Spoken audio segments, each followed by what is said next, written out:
your space, then pull me close. I read your silence, louder than most. One day you're warm, the next day you're cold. 가장 자신있게 만드는 음식 중 하나가 오징어 볶음이에요. 레시피는 유튜브 김대석 셰프님 것을 보고 만듭니다. 오징어 볶음을 좋아해서 이것저것 정말 많이 찾아보고 따라도 해봤는데 결국 이 레시피로 정착했어요. 오징어에서 물이 많이 생기지도 않고 불맛도 나면서 특유의 쫀득한 식감이 아주 잘 살아있습니다. 제가 생각하는 제대로 된 맛집 오징어 볶음에 가장 가까운 맛이에요. 오징어 볶음을 해놓고 보니 갓 지은 밥이랑 같이 먹고 싶어서 냉동밥이 남아있는데도 새로 밥까지 했습니다. 그런데 문제가 생겼어요. 문제는 제 입에 있었어요. 한 입을 먹는데 입안이 너무 얼얼하게 아프기 시작을 했습니다. 원래 매운 음식이니까 처음에는 오늘따라 유난히 맵게 느껴지나 보다라는 생각을 했습니다. 그런데 몇 숟갈 먹다 보니 평소에 매운 걸 먹었을 때와는 느낌이 좀 달랐어요. 입안 전체가 화끈거리고 혀는 대인대처럼 따갑고 아팠습니다. 결국 얼음을 입에 물고 물을 계속 들이키면서 먹다가 도저히 안 되겠다 싶어서 오징어 볶음을 포기했습니다. 사실 그 전부터 매운 음식을 점점 못 먹게 되면서 조금 이상하다는 느낌은 있었어요. 예전에는 별 생각 없이 먹던 정도의 매운맛도 어느 순간부터 유난히 강하게 느껴졌거든요. 그냥 입맛이 변해서 이제 매운 걸 잘 못 먹나 보다라고 생각하면서 넘겼습니다. 그런데 오징어 볶음을 먹던 날 처음으로 이건 매운 걸 못 먹는 게 아니라 내가 어디가 아픈 것 같은데 라는 느낌이 들었습니다. 가만히 돌이켜보니 매운 음식만 그런 것도 아니었어요. 며칠간 유심히 살펴보니까 뜨겁거나 짜고 신 음식도 모두 전부 자극이 된다는 것을 알게 되었습니다. 평소에는 아무렇지 않게 먹던 오이지조차 아플 정도였어요. 그런데 도대체 어디가 문제이기 때문에 이런 증상이 나타나나 찾아보다가 혀 쪽에 이상이 있다는 것을 알게 되었고 구강내과를 예약했습니다. 그런데 동네 병원인데도 구강내과가 워낙 희귀해서 그런지 일주일 뒤에나 진료가 가능하다는 거예요. 일주일 정도야 기다리지 뭐 이랬는데 막상 아프고 나니까 그 시간이 굉장히 길었습니다. 사람이 하루에도 몇 번씩 뭔가를 먹으니까요. 평소에는 고민할 이유조차 없었던 식사가 갑자기 하루에서 가장 까다로운 일이 되었습니다. 무엇을 먹을 때마다 이건 괜찮을까부터 살피게 돼요. 결국 김에 밥을 싸먹거나 부드럽고 간이 거의 없는 음식만 찾게 되었습니다.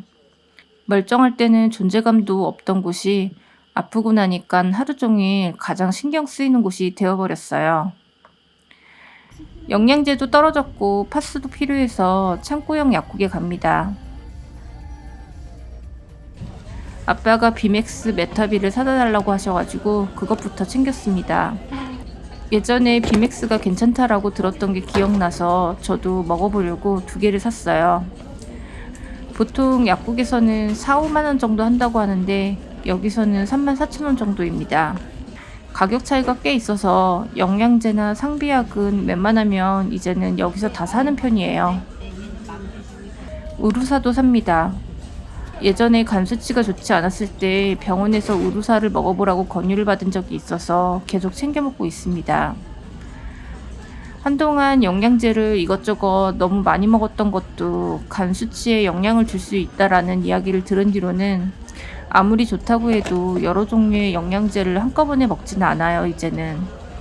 지금은 3가지를 넘기지 않으려고 하고 있습니다. 분명 필요한 것만 샀는데 집에 와보니 장바구니 2개가 꽉 차 있습니다. 내 기준에서 필요하다는 것은 왜 항상 이렇게 많은 건지 잘 모르겠습니다. 요즘은 새벽 2시나 3시쯤에 꼭 한 번은 눈을 뜹니다.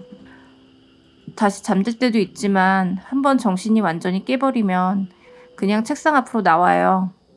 연락 오는 사람도 없고 밖에도 조용한 시간이라 그런지 낮에는 스쳐 지나갔던 것들이 하나씩 떠오릅니다.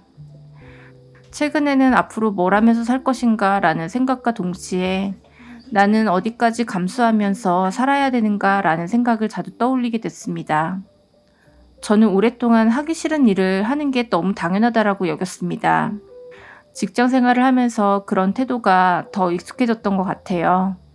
마음에 들지 않는 업무도 당연히 해야 하는 것이고, 납득하기 어려운 상황에서도 조직이 정한 방식에 따라야 할 때가 있었고, 억울한 일이 있어도 적당히 넘어가는 게 사회생활이라고 배웠습니다.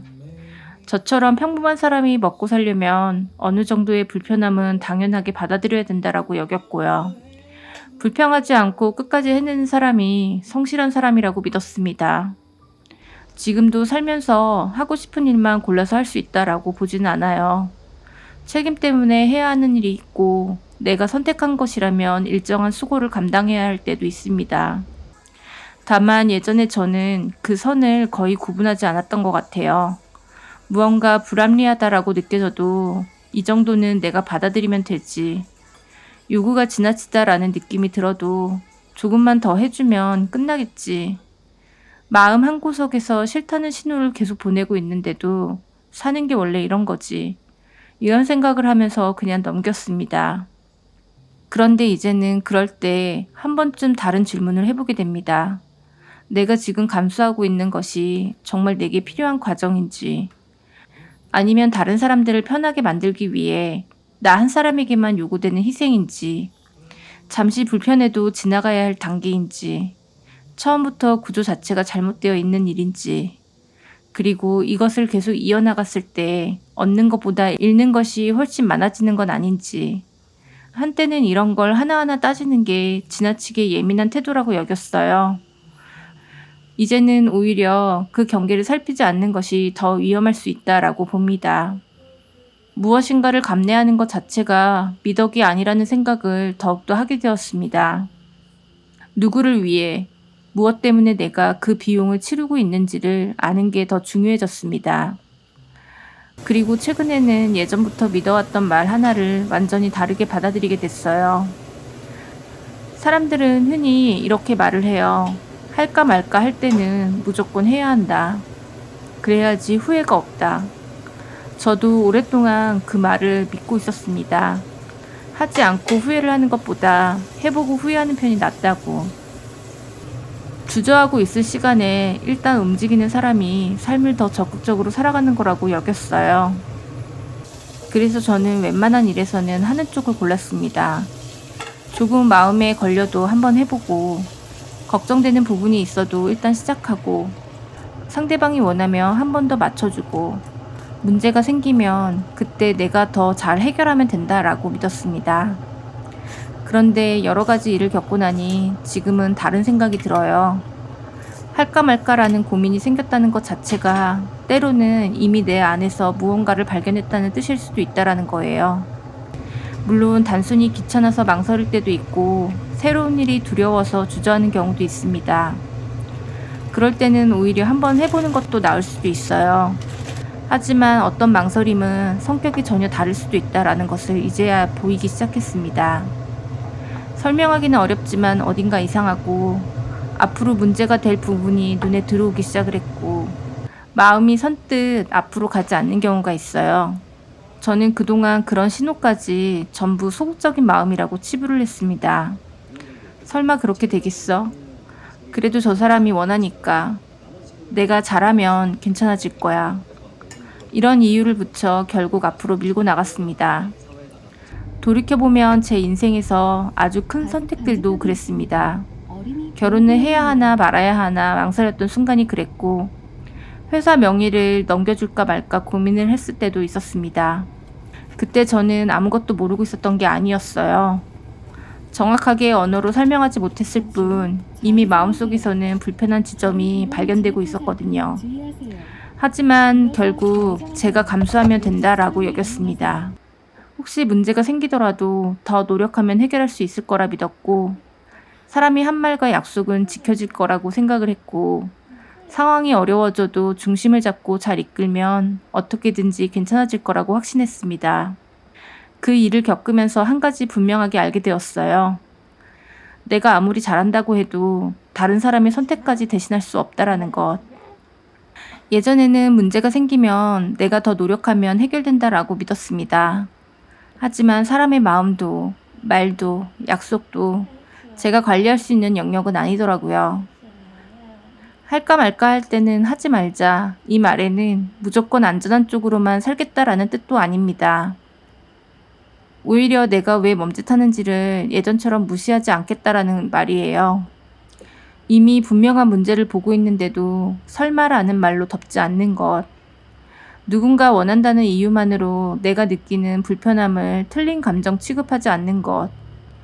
일이 잘못됐을 때 그럼 내가 더 잘하면 되지라며 모든 부담을 미리 떠안지 않는 것. 앞으로 나가는 것만이 용기라고 믿었던 때가 있었습니다.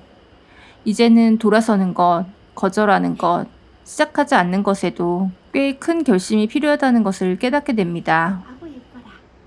내 사랑. 누워있다가 저녁을 먹을 시간이 한참 지나서야 일어났어요. 밥을 먹어야 하는데 입맛도 없고 뭘 차리기도 귀찮았습니다. 침대에 누워서 한참을 고민하다가 결국 배달을 시켜버렸습니다. 돈가스를 주문했어요. 오늘은 굳이 힘을 내서 밥을 차리려고 하지 않았어요. 그냥 먹고 싶은 걸 시켜 먹기로 했습니다. 근데 막상 먹으려고 하니까 이번에는 돈가스의 까슬까슬한 튀김옷이 혀끝을 자극했습니다. 서비스로 받은 콜라도 한 모금 마셨다가 바로 내려놨어요. 원래 예약해둔 병원 날짜까지 기다려보기로 했는데 도저히 다음 주까지 버틸 자신이 없어서 다른 곳을 찾아봤습니다. 구강내과 말고 혀를 볼 수 있는 곳이 어디인지 알아보다가 이비인후과에서도 진료가 가능하다라는 것을 알게 되었어요. 큰 병은 아닐 거라고 여기면서도 일주일 가까이 제대로 먹지를 못하니 슬슬 걱정이 되기 시작했습니다. 진료를 받고 들은 말은 설염이었어요. 저는 그냥 구내염이 입안에 생긴 것처럼 혀에 염증이 생긴 상태라고 이해를 했습니다. 의사는 별일 아니라는 듯이 아주 간단하게 이야기를 했는데 저는 처음 들어보는 말이라 집에 와서 다시 찾아봤어요. 입안이 많이 마르는 것도 혀에 자극을 줄 수 있다라고 하는데 저는 원래 쇼그렌 증후군을 앓고 있어서 입마름이 심한 편이라 그것도 영향을 줬을 수 있겠다라는 짐작이 들었습니다. 최근에는 여러 가지로 신경 쓸 일이 많았던 것도 떠올랐고요. 정확한 원인은 저도 잘 모르겠어요. 머리로는 이 정도는 괜찮아 하고 지나갔던 일들을 몸은 그렇게 쉽게 넘기지 못하는 건지도 모르겠습니다. 병원을 나와보니 예전에 사무실에 있던 동네였어요. 회사를 하던 시절에 직원들이랑 자주 사 먹었던 찐빵집이 떠올라 오랜만에 찾아갔어요. 가게는 여전히 그 자리에 있었습니다. 사장님 내외분도 예전처럼 안쪽에서 부지런히 만두를 빚고 계셨어요. 시간이 꽤 흘렀는데도 거리도 가게 안의 풍경도 생각보다 그대로였습니다. 그래서인지 예전에 이 동네로 출근하던 때가 잠깐 떠올랐습니다. 회사를 운영하고 직원들과 일하고 서비스를 런칭하고 늘 다음에 해야 할 일을 머릿속에 두고 살았습니다. 그때는 일정이 빼곡할수록 잘 되고 있는 거라고 여겼어요. 쉬지 않고 움직이는 것이 제 몫을 다하는 것이라고도 믿었고요. 지금은 일을 바라보는 기준도 조금 달라졌습니다. 예전에는 일을 볼 때 얼마를 버는지부터 살폈습니다. 요즘은 그 돈을 벌고 난 뒤에 내게 무엇이 남는지도 같이 보게 되었습니다. 며칠 동안 다른 일을 하지 못할 정도로 진이 빠지는 것은 아닌지, 머릿속에서 계속 떠나지 않는 일인지, 예상했던 것보다 훨씬 많은 시간을 가져가는 일인지, 그런 것도 제가 치르는 비용이더라고요. 생활을 하려면 수입이 필요하고 저 역시 현실적인 문제에서 자유로운 사람은 아닙니다. 하지만 돈이 필요하다는 이유와 어떤 조건이든 받아들여야 한다는 것은 전혀 다른 이야기라고 생각을 해요. 금액만 보고 판단하면 보이지 않는 것들이 있더라고요. 끝난 뒤에 남아있는 피로, 다른 일을 할 수 없게 되는 시간, 납득이 되지 않는 상황에서 스스로를 계속 설득하느라 쓰는 마음 같은 것들입니다. 그런 것까지 합치고 나면 겉으로 받은 금액과 실제로 내게 남는 것이 전혀 다를 때도 있습니다. 오래 일했으니 이제야 내가 감당할 수 있는 일과 그렇지 않은 일을 조금씩 구분하게 되는 것 같아요. 모든 불편함을 피하겠다라는 건 아닙니다. 다만 내 삶을 계속 작게 만들면서까지 어떤 일을 붙잡고 있어야 하는지는 이제 한 번 더 살펴보려고 합니다. 일뿐만 아니라 관계도 비슷한 것 같아요. 겉으로는 아무 문제 없이 이어지는 것처럼 보여도 한 사람의 양보만으로 유지되고 있다면 정말 잘 굴러가고 있는 건지 모르겠습니다. 모두를 위한 일이라는 말 아래 특정한 한 사람이 계속 희생해야 한다면 그것도 누군가에게는 결국 강요일 수 있으니까요. 예전에는 무엇이든 끝까지 지키는 게 좋은 일이라고 믿었는데 이제는 유지하는 데 드는 대가도 함께 보게 됩니다. 무조건 끝까지 가는 사람보다 방향을 바꿔야 할 때 그 자리를 알아차리는 사람이 되고 싶어요. 한때는 미래가 명확하지 않으면 불안했습니다. 계속 잘 돼야 하고 수입도 늘어야 하고 지금보다 나아지고 있다라는 확신이 있어야 안심이 됐어요. 좋은 삶이라는 것도 자꾸 무언가를 더 얻는 모습으로 상상을 했던 것 같습니다. 그런데 시간이 지나면서 조금은 다른 방향을 보게 되었어요. 삶에 무엇을 더 채울지 정하는 것만큼 무엇을 들이지 않을지를 정하는 것도 중요하다라는 것입니다. 처음부터 계속 마음에 걸리는 일, 한쪽이 자신을 누르지 않으면 유지될 수 없는 관계, 스스로를 계속 설득해야만 받아들일 수 있는 상황, 그런 것들과 거리를 두는 것만으로도 하루는 꽤 달라질 수 있을 것 같아요. 행복이라는 게 꼭 신나는 일이 많이 생기는 상태만을 뜻하지는 않는 것 같습니다. 별다른 사건 없이 하루를 보내고 마음에 걸리는 사람도 없고 잠자리에 누워 오늘 했던 말과 행동을 계속 곱씹지 않아도 되고 내일을 떠올렸을 때 벌써부터 진이 빠지지 않는 것. 예전에는 그런 하루가 너무 평범해서 별 가치가 없다라고 여겼어요. 지금은 오히려 그런 날이 오래 이어지는 것이 좋습니다. 별것 아니라고 넘겼던 불편함도 계속 쌓이면 언젠가는 더 이상 모른 척할 수 없는 순간이 오는 것 같습니다. 그래서 이제는 무조건 더 많이 하는 사람이 되고 싶진 않아요. 대신 무엇을 시작하고 어디에서 멈추고 무엇을 내 삶에 남겨둘지를 조금 더 잘 판단하고 싶습니다. 할 수 있다는 이유만으로 모든 짐을 들지 않고 누군가 원한다는 이유만으로 내 마음을 뒤로 미루지 않고 내가 바꿀 수 없는 것까지 내 책임으로 끌어안지 않는 것, 잘 먹을 수 있는 것, 편안하게 잠들 수 있는 것, 내 하루를 내가 감당할 수 있는 크기로 살아가는 것. 아주 대단한 행복이 아니어도 상관없습니다. 다만 내 삶을 열심히 살아내느라 정작 내가 없어지는 일은 없었으면 좋겠습니다.